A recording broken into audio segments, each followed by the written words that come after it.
One of the big battles that Lewis funded was right in the middle of that wheelhouse, which is the battle to save Clifton Key in the Bahamas. It was going to be a high-intensity development that would shut off the beach from the thousands, tens of thousands of people, of native Bahamians who used that beach. It would have also destroyed probably one of the best-known coral reefs in the world. And Lewis really single-handedly decided to stand up and save that beach on behalf of the Bahamian public. And today, as a result of his work, Clifton Key is a national park, and it's protected forever on behalf of the people of the Bahamas, but also the birds and the wildlife.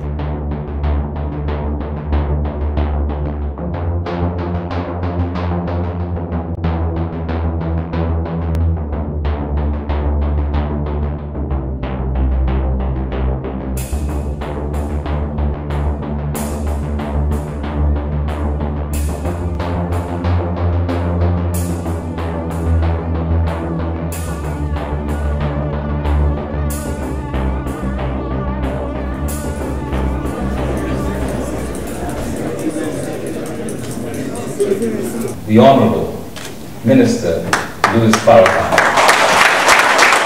This is the time in history for our rise as a people. There are a good number of Bahamians who joined a noble effort some years ago to save Clifton. The purpose behind this discussion is not the saving of the land. We have the land. The purpose of this discussion is to ensure that we do not permit anyone to rewrite the history that surrounds the struggle. As Mr. Jones mentioned, all of you here know that that was indeed a grassroots movement. And even though it frightens others to see our rise and to see organizational strength and unity, if it were not for the unity of the Bahamas behind Brother Wiley, we wouldn't have that law. His name has become synonymous with the struggle at Clifton. Ladies and gentlemen, Vivian Wiley. I greet you tonight on behalf of the ancestors that are buried right across the water.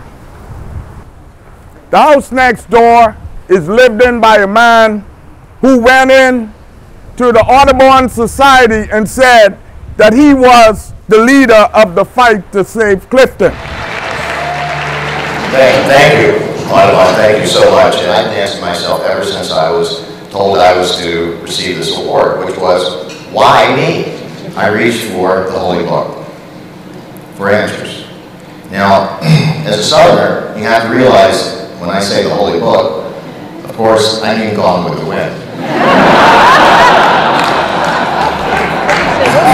Gone with the Wind, the most racist and the most slave uplifting book or literature that has ever been written or made in our history.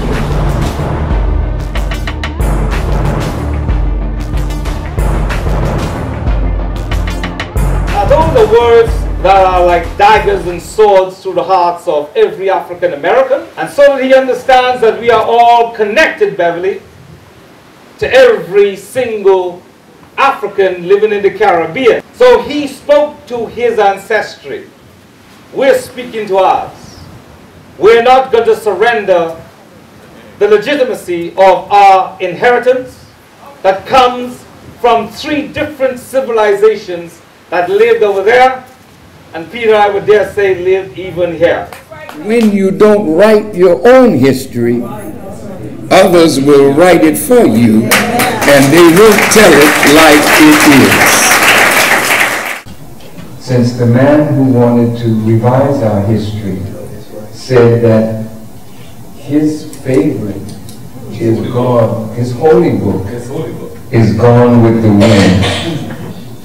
My holy book too says, those who sow the wind will reap the whirlwind, and you certainly will be gone with the wind.